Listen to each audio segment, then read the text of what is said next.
Ya, halo guys, selamat datang kembali ke channel ini. Hari ini kita mau ngomongin yang namanya emotional blackmail.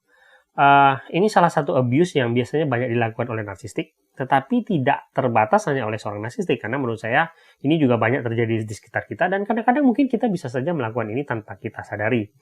Bagi saya, emotional blackmail ini adalah salah satu abuse yang sangat jahat, gitu ya, karena ini tidak terlihat, sering tidak disadari oleh korbannya gitu ya, tetapi efeknya itu mematikan. Karena itu di video ini kita mau bahas ya, apa itu emotional blackmail, bermain di area apa, tipe-tipenya apa, dan tanda-tandanya apa. Jadi teman-teman bisa ngerti gitu ya kalau misalnya ini terjadi kepada kalian. Baik, mari kita mulai. Apa sih emotional blackmail itu? Gitu ya. Kita mulai dari kata blackmail dulu guys. Gitu ya. Blackmail itu kan artinya pemerasan. Pemerasan itu kalau kita artikan secara gamblang gitu ya, pemerasan itu adalah membuat seseorang melakukan tindakan yang kita mau atau memberikan apa yang kita mau, yang orang tersebut tuh sebenarnya nggak mau lakuin. Itu namanya pemerasan kan? Itu namanya blackmail, memaksa lah gitu misalnya. Nah, emotional blackmail itu adalah kondisi di mana ketika pelakunya itu membuat korbannya melakukan apa yang dia mau atau memberikan apa yang dia mau, tetapi menggunakan sisi emosional dari korban tersebut, gitu ya. Biasanya itu menggunakan trigger-trigger tertentu atau titik lemah dari si korban tersebut. Nah, emotional blackmail ini biasanya bermain di 3 area, ya. Kita singkat itu namanya FOC biasanya. FOC itu fear, obligation, dan guilt. Ya, gampangnya adalah fear itu kan rasa takut. Biasanya seseorang melakukan emotional blackmail itu ketika dia tahu apa yang ditakutkan dari korbannya dan kemudian bermain di sisi ketakutan tersebut. 1. 2, bisa juga obligation. Obligation itu gini guys, kewajiban atau tanggung jawab moral. Misalnya seperti kalau suami istri gitu ya, suaminya itu mau menekan istrinya gitu terus bilang bahwa kamu tahu nggak, kewajiban kamu sebagai istri itu harusnya begini, misalnya begitu.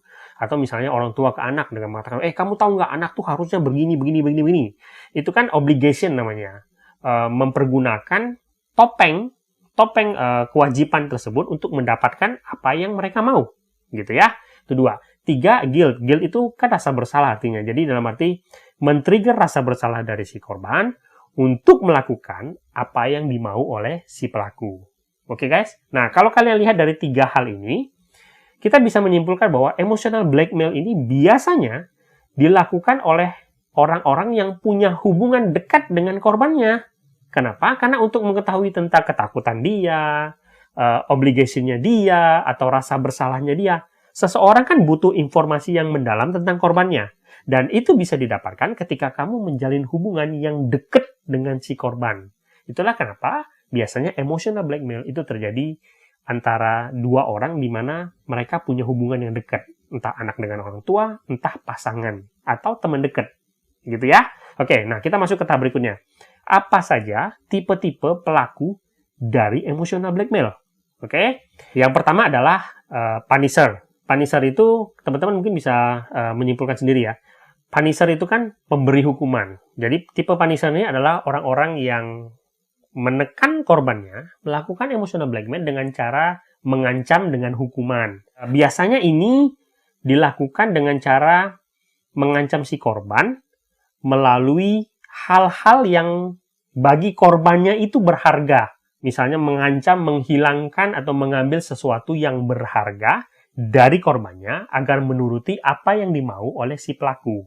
Ini guys bisa terselubung, bisa enggak. Dalam arti bisa saja ancamannya tuh nyata, bisa saja juga nggak dilakukan secara kentara gitu ya. Misalnya hanya menebar emosi, misalnya kalau misalnya marah gitu dia nggak terang-terangan berteriak gitu, misalnya membanting pintu, membanting barang, atau mukanya dari gestur muka atau dari gestur suara misalnya. Sesuatu yang bisa saja tidak gamblang tetapi menimbulkan ancaman ya. Itu 1. 2 adalah self punishers. Self punishers itu artinya kan menghukum diri sendiri. Ini teman-teman mungkin bisa tahu juga lah. Dalam arti itu orang-orang yang akan bilang bahwa kalau kamu nggak mau ngelakuin yang itu, aku bakal bunuh diri. Kalau kamu nggak mau kayak gitu, kamu nggak mau maafin aku bakal menyakitin diriku sendiri, gitu ya.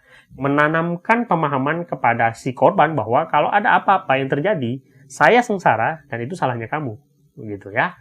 Oke, yang ketiga adalah sufferer. Sufferer itu berarti penderita. Dia mirip-mirip dengan yang kedua, guys. Cuman yang ini nggak terlalu kentara. Dalam arti itu orang-orang yang menyampaikan pesan bahwa kalau kamu nggak ngelakuin itu nanti bikin aku sengsara, gitu. Dia nggak terang-terangan mengatakan bahwa itu akan menyakiti dirinya, tetapi menyampaikan message bahwa kalau kamu nggak kayak gitu, efeknya itu ke aku loh, gitu ya. Dalam arti misalnya bahwa kamu lakuin itulah, kalau kamu nggak ngelakuin kayak gitu, aku nggak enak sama orang, gitu misalnya. Jadi korbannya itu melakukan itu bukan karena dia mau, tetapi karena dia takut kalau kok dia tidak melakukan itu, si pelaku itu akan sengsara karena dia. Ya, oke. Ini yang terakhir, tantalize. Nah, tantalize ini guys adalah emotional blackmail yang nggak kelihatan tetapi mematikan dan menurut saya ini jahat banget. Tantalize ini gampangnya gini guys, memperdaya korbannya untuk melakukan apa yang dia mau dengan memberikan janji-janji atau reward yang dari awal dia tuh sudah rencanakan tidak akan pernah dia tepati, gitu ya. Nah, korbannya kan nggak tahu. Ya, ini contoh gampangnya gini lah. Kalau kamu mau kerja di sini, tinggal di sana selama 2 bulan, 3 bulan, sengsara di sana, nanti setelah itu saya bakal pindahin kamu ke sini. Kamu akan naik jabatan jadi begini, gitu. Misalnya gitu ya. Atau misalnya yang kasarnya gini guys. Kalau kamu mau di madu, nanti saya bakal kasih ini, kasih ini, kasih ini, gitu. Nah, ketika misalnya saatnya udah sampai, ketika janjinya ditagih, nanti dia akan ngomong bahwa oh, jabatannya belum ada. Kamu lanjut dulu lah ya, 1 tahun lagi. Kamu lanjut dulu. Nanti kalau misalnya jabatannya lowong, nanti saya bakal pindahin kamu ke sana. Nanti gaji kamu bakal dinaikkan. Seolah-olah dia belum bisa memberikan itu. Padahal sebenarnya dari awal dia tuh udah merencanakan tidak akan pernah memberikan reward itu. Atau reward itu memang nggak pernah ada. Tapi dia memberi janji itu hanya agar korbannya itu melakukan apa yang dia mau. Ini jahat banget guys. Kenapa saya bilang jahat? Karena ini kan bermain dengan harapan seorang manusia. Jadi ketika harapan itu diangkat dan kemudian dijatuhkan, itu kan efeknya 2 kali lipat. Yang mana menurut saya itu jahat banget. Dan itu namanya tantalize. Ya, oke.